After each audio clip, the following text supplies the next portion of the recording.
I am here tonight. Welcome to the Great Discovery, our course creator spotlight. I am here with Carol Jennifer, is a former English language and literature teacher who taught students for primary to tertiary levels, later opting for retirement. She worked as a training consultant, eventually leaving to run her training consultancy. Fully retired now, she is reviving her greatest passion, which is writing poetry. So we're going to talk today about your course, and the name of your course is Analyzing Poetry. Welcome, welcome to the show and having you on here. And I'm going to let you take over, and away you go. Thank you very much. So I will start from where I never started the last time, which is why I will start with saying, why did I actually opt for TGD? I actually didn't. So let's be honest, I was signed up for the Great Discovery platform by my son, who then said, Mom, you write poetry, you were a teacher, why don't you get on? And I said, yes. And so I got on, and then I realized I had no idea where I was going to go with it or what I was going to do with it, because I really had no idea. So what I did was I went with another son, I went into the system and I started learning a little bit about what's necessary for me to start writing. But anyway, I just started writing because I thought if I could write first and if I just put them up, I would know where to go from there. And that was not true. So then I decided, okay, I've got so many courses up now. I think I've got about 6 up there. And then I decided that I would want a spotlight just to let people know who I am and why I've done this. So I will start with, first of all, what was I going to put on the channel? Being an English teacher for so many years, I had everything in, I would say, at the tip of my fingers. I could teach grammar. I could teach discourse analysis. And then I thinking to myself, no, actually, I still write poetry. I still have published books. Why don't I teach people how to write poetry? And I did not want, I was very, very clear that I did not want to start teaching people to write poetry by teaching them to not to, I didn't want anybody to have to go through what I did when I was learning about poetry.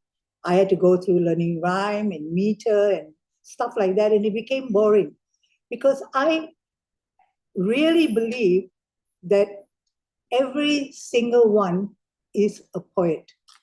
And because I believe that everybody can write, I wanted to move from the fact that even if you had nothing that you think, you hated poetry, and when I was going to start, and when I started saying that I wanted to write, when I wanted to say I wanted to teach poetry, somebody says, oh, that's boring, I hate poetry. And I wanted people to start loving poetry. And the good news is that my son finally says to me, you know what, Mom, I never liked poetry. I'm beginning to like poetry. So I'm going to today share with one of my courses that I've written. But before I go into that, what I want everybody to start to feel, can you just hold on a minute? Can I just tell her? Sit down. All right. No, I've got somebody who comes in and does my housework. Sorry about that. And that's not part of my poetry. But she's been told not to come in through the front door, and she did exactly what I told her not to do. So anyway, I'm back here. So what I did not want to do was to teach rhyme and rhythm and free verse and stuff like that. Because I believe in every single one of us, there is a poet. And I will show you the poet to you right now. Let's say you woke up in the morning and you're in a really great mood. So what I would like is if everybody's got a piece of paper and pencil, just think about what is it You got up in the morning and you're going like, hey, it's a great day. I'm going to do this and I'm going to do that. And you start with the computer and you're sitting in front of the computer and the coffee you just made spills all over your stuff. Now, I think many of you have probably had that experience. It's starting good, it's looking good, and all of a sudden, it's not good. And so I think that what happens is something comes up for you. So maybe anger, maybe frustration, maybe irritation, and the poet starts. So if you've got a piece of paper and pencil, write down, I spilled my darn coffee on the table. And now go to the next line. And guess what? It has annoyed me no end. This is wrong and that is wrong. Now I've got to go and get something. And you start writing what you're feeling. We all have emotions. We are not robots. If we get up in the morning feeling good, something may change that whole day, that whole time, that whole feeling. And you need to actually go with the feeling and start writing.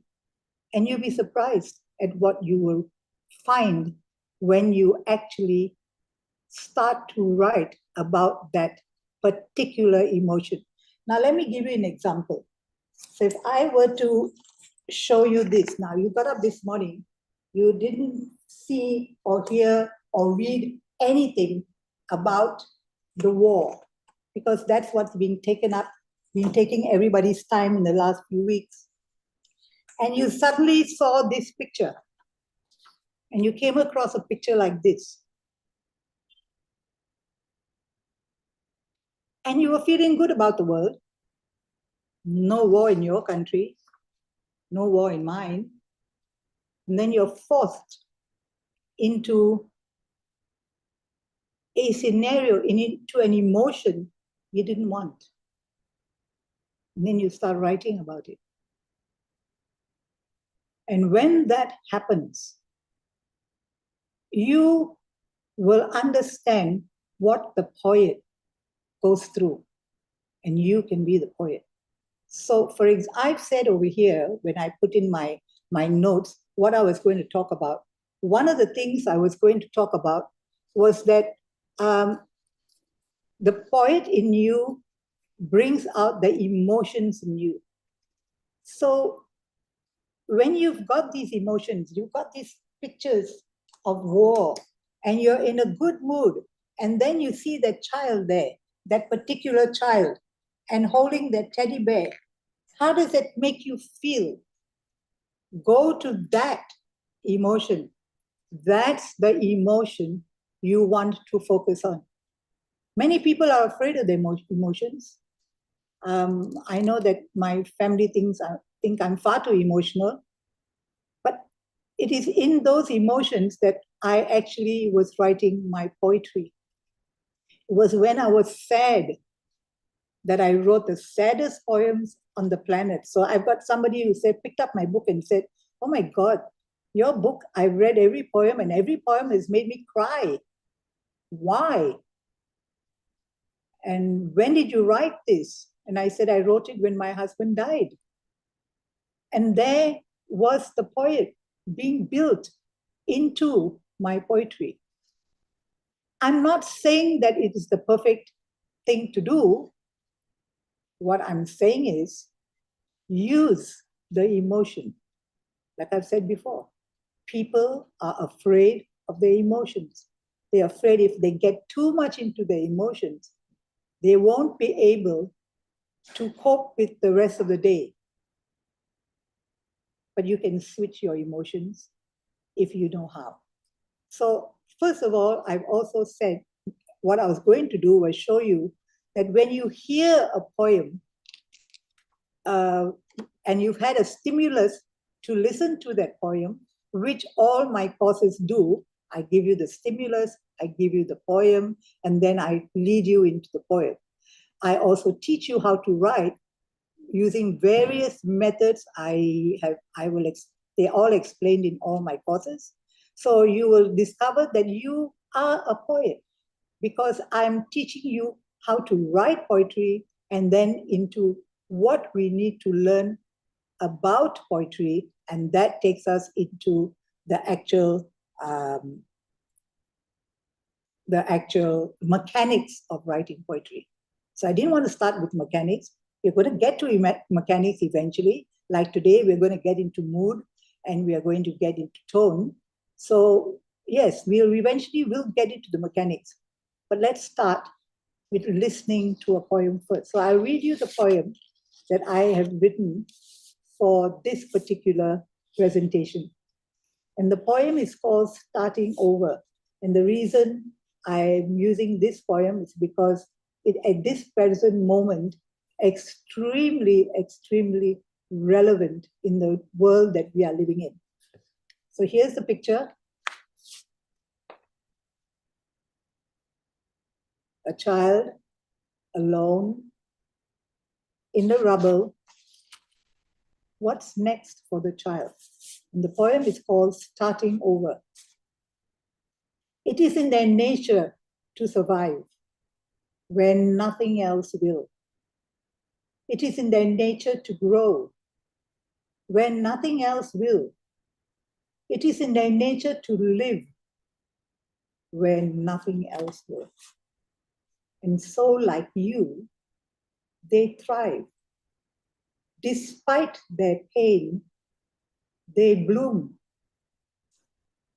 They have walked 1,000 miles, and to survive, they will walk 1,000 more. They have slept in drains, in fear, in dread, cowering, soaking, shivering. And the next day, and the next, they will walk again until they are safe in another man's land, living another man's creed to survive. So stay with that feeling, because I did not write this poem based on the current war. I wrote this poem based on the history of what happened in previous wars. The war hadn't started. I wrote this book about like 8 years ago, so no war had started then. There were the ongoing ones. But no war had started. Nothing as bad as what has happened in Gaza. But now everything that I've written here tells us what happens when people are caught unaware in war. Because we are outside of it. Let's get into how they actually feel. And so we complain when people come into our countries, they are refugees from war, and that they have to learn our creed, they have to live the life that we give them. We are emotional beings. Let us feel what it feels like for those people at war. Have you ever lost somebody recently? Because let us feel what it feels like to lose someone. And in that moment of losing, in the next few days, use it as a process to heal. Because we will then heal as we write. So I would say, in my own experience, my poetry has evolved out of feeling about the things that are around me, about the events that are happening, about the things that I never wanted, but turned up in my life anyway. So I would say, therefore, like the poet in me grew, the poet in every single one of you will. But as teachers and as people who will have to try to get people to understand poetry, we are going to have to eventually get into the mechanics. So today we will look at two things. We will look at the mood and we will look at the tone. So you know the mood, spilling coffee all over that. You've gone from feeling in love with the world to, I think I want to kill someone. That's fine. And the tone. So where does tone come from? Now, in every single one of my courses, it comes into one of these. All right. So you will get a PDF file at the end of the course, because if you've missed something, you may go through the PDF file. But if we're looking at mood, what is mood? What does mood mean? Exactly what we talked about. How you feel at this present moment. So if you're feeling angry, that's a mood. It is always familiar to the particular reader, the mood that's evoked from a particular stimulus. You cannot have a mood out of the blue. It's come from some form of stimulus. So emotive words usually will tell us what mood is about. So for example, cheerful. Okay, we're cheerful and reflective, or we're gloomy, or we're humorous, or we're melancholy, or we're whimsical, or romantic. These are all moods. So the picture that I showed you earlier, what mood did that put you in? Did it make you feel sad? That's your mood. Now the tone. How do we find the correct tone for the reader? So usually we find the tone by asking ourselves, the writer or the learner will ask themselves, why am I writing this? Who is my intended reader? Who's listening to this? What do I want the reader to understand or learn or think about? So the tone can be, as I said earlier, irritated because, or aggressive, or because, or aggrieved, or animated, or compassionate, or conciliatory. These are tones. So in poetry, every poem will come with a mood and a tone. It is our duty, the person who is leading the learner into poetry, to bring this out from the learner, from the listener, to bring it out of them.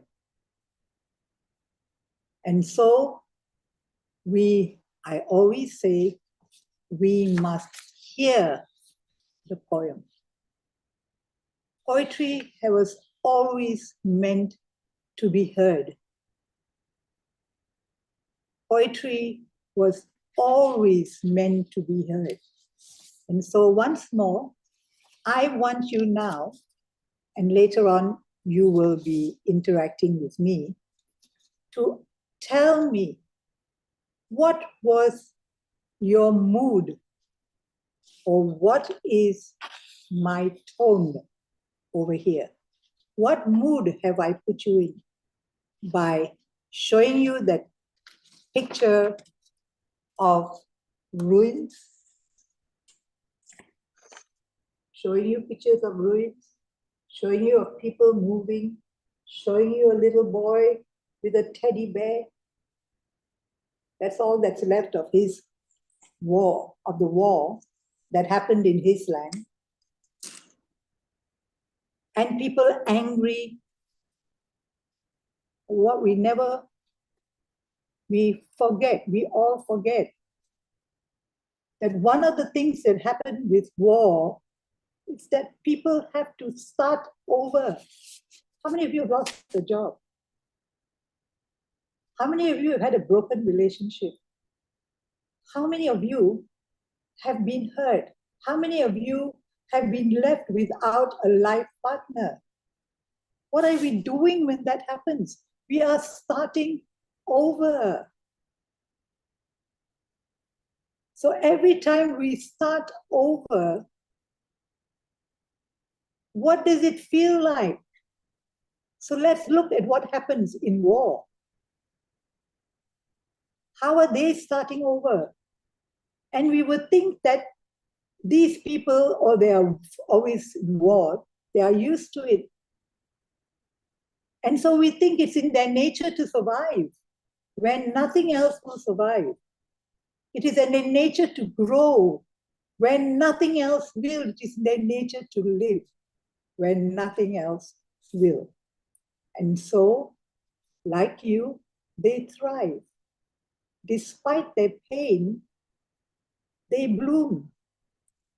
They have walked 1,000 miles, and to survive, they will walk 1,000 more. They have slept in drains, in fear, in dread, cowering, soaking, shivering, and the next day, and the next, they will walk again until they are safe. Really? In another man's land? Safe? Really? Living another man's creed? Just to survive?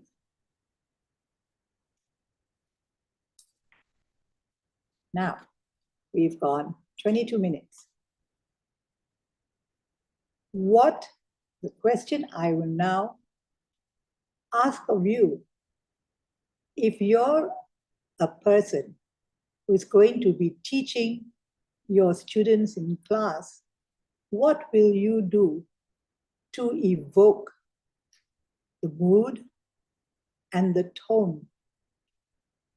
Then we can go into teaching the mechanics of poetry.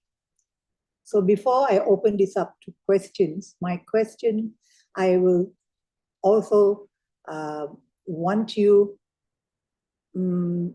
okay, before I open it up to questions, what I would like you all to do is to focus on the voice, the tone, and most important, if you're listening, if you're a teacher and you teach poetry, or if you're a student who just wants to learn how to write poetry, you're in the right place, because every single course of mine starts from the first word of poetry, teaching you how to write using the methodologies I've used in all my courses, will guide you eventually. And by the second week or the third lesson, you should be able to actually start to write poetry.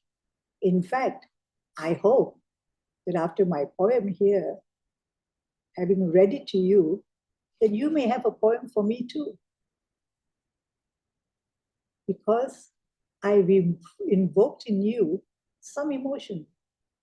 You can't not feel that emotion. And so now, if you'd like to, you know who should be using my poetry, who should be using my courses, are people who want to learn how to write poetry. If you already write poetry, you want to know how you can upskill your poetry writing, going into the self, the emotion, your experience, and all of us have them. Whether we're 15 years old, whether we're turning 80, we've had experiences, a lot of them. So if you'd like to unmute and ask me any questions, I'm ready here to answer them. Okay. I know that was, for me, it was just so moving and so fantastic. I learned so much. I We talk about emotions, and I think it's transformative for the writer, and that carries over into the reader who experiences it and feels those emotions and lives those moments through your words. So what you've already put out there, I'm blown away, and amazing, Jennifer. Thank you. I want to go over to Beverly. Beverly, go ahead. What's your question? it's not a question. It's where it took me when you were talking. As a child, I grew up second oldest of a family of 11, and it was back in the day when there was just, there was a lot going on. And to be able to have that attention of mom and dad wasn't always available. And I remember having feelings because back in the back in the late 40s and 50s and stuff, you didn't have feelings. You had your 30 seconds of pity party and then that was it, right? And I remember feeling that pain and that agony and that, and the sadness is like nobody's listening. There's nobody that'll listen to me. And I started writing poetry at a very early age to just get it out of my system. And I still remember those poems today. And when you started talking about that, all of a sudden I'm getting these poems, and it was unbelievable. And at one point I did publish some, and but so it brought me back into an early part of my life. So yeah, thank you. Well, let me put it this way. I had a family of 11 too, and I was number nine. I was number nine, and I had to grow up on my own only because I had a sister who was number three in the family, who only loved number 10 and 11. I was the odd one. So she took them every day. She would take them and go away on trips and leave me alone. And I remember those days of loneliness. So when people talk about loneliness, I know what it means. I know what it's like to grow up in a family of 11 and still feel alone. Oh, yeah, I get it. That was beautiful, Beverly. Thank you for sharing that. You're Helen, welcome. go ahead with your question. Well, first of all, I want to thank you so much because my mother was a poetry writer. And I think she wrote for a lot of the things, to get out the emotions and to, and then on my father's side, his father would be hired, and we're talking, would have been born in the 1890, I think, was my grandfather. And he would be hired by people to write these commemorative rhyming commemorations honoring their anniversary or their like a celebration of life. And I think poetry is so healing. So I wanted to ask you the question, after your death of your husband, after you wrote these poems, was it healing for you? So if I said yes, I would be lying because you never get over something like that. But because I had the feedback that my poetry was becoming too sad, that I moved into writing other kinds of poetry. So to try to temper the flow of emotions. But if I were to go back and read the poems that I wrote about him, I'm still going to cry. I'm not going to not cry. I'm still going to be a mess because he was my soulmate. And when you lose your soulmate, you kind of like, he takes away a lot from you. So there's lots of more poetry where that came from if I wanted to write about death. And how about if you focus, because he was your soulmate, on the joyful memories? Have you written any of those poems? I have the funny ones, and about the fact that I have written that because I wrote some funny ones about him too, because he was a funny man. He made me laugh. So I'm now focusing on all the things in my life that have made me laugh. And I can see there is a shift in my poetry. Like if you go into one of my lessons, there's one about a dog who ate my poem. I wrote, so I wrote the classic excuse: the dog ate my homework. So, It- Beverly, yeah, he I'm did. He ate my poem, the cheeky fellow. I gave it to my sister. She put it on her side because she was my reader first. So she put yeah. it on the side and it fell on the ground and he actually chewed it up. And I couldn't even remember what the poem was about. So I wrote a lesson about the dog who ate my poem. His name I was just Baby. see all kinds of fabulous things coming out of here because we can use this on the Great Discovery to do a summit for families. And instead of having just the book of all the sad ones, to show the whole relationship of your soulmate, and because it takes us through, gives us credibility for all of our emotions. So thank you so much. Thank Great, you. great question, Helen. Thank you for that. I want to get over to Casey. Casey, are you there? I know there she is. Yes, hi. Thank Hi. you so much for writing and for sharing your poetry and for encouraging as well. I have written a book and I stored it for a very long time. I collected on paper, napkins, everywhere you could possibly think of, paper bags. And then I finally got to the point where I was able to get together with a writing group, and publish my book. So I wanted to say thank you because you said something. You said your poetry is to be heard. Your poetry is to be heard. And so I have shared it and I will share it more. I took your course and I wrote a poem that way as well. And so I will check out your other courses. And then on top of everything else, I was watching you, and today is my aunt's birthday. She was my caregiver when my mom was unable to care for me from age 14. And I looked at you, and then I called my daughter in because she used to take care of her when she was a little girl. And I said, do you see Aunt Ruth in her? So I'm looking at you and you look like my aunt, she's resting in peace now. But thank you. I'm connected.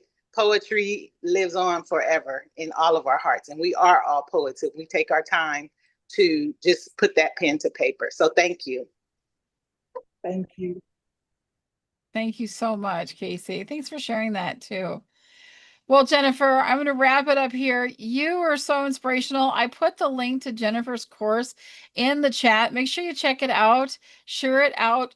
You know, people that are looking to be writers, that have poetry, that speak in poetry, or it's something that they've wanted to do. This is the course they want to be on. Please share it out on social media, get it out there. This recording is also in our video archive starting in probably a day or two. It'll be on there and it's on the YouTube channel. So make sure you check it out. Jennifer, thank you so much for sharing so much of yourself and what you do and really being an inspiration to all of us tonight, because I think we're going to all go and write a little something. I think that's good homework for all of us, is to write a little something tonight. You owe it to yourself to try this and to do this. All right. Thanks everybody for being here. We'll see you guys tomorrow. Tomorrow morning, we do have our early Asian call. It's an international call. It is at 9 a.m. Eastern time at TGD Meet. We'd love to see you there. It's an introduction call. Cheryl, I'm going to let you have the last word and then we'll be out of here.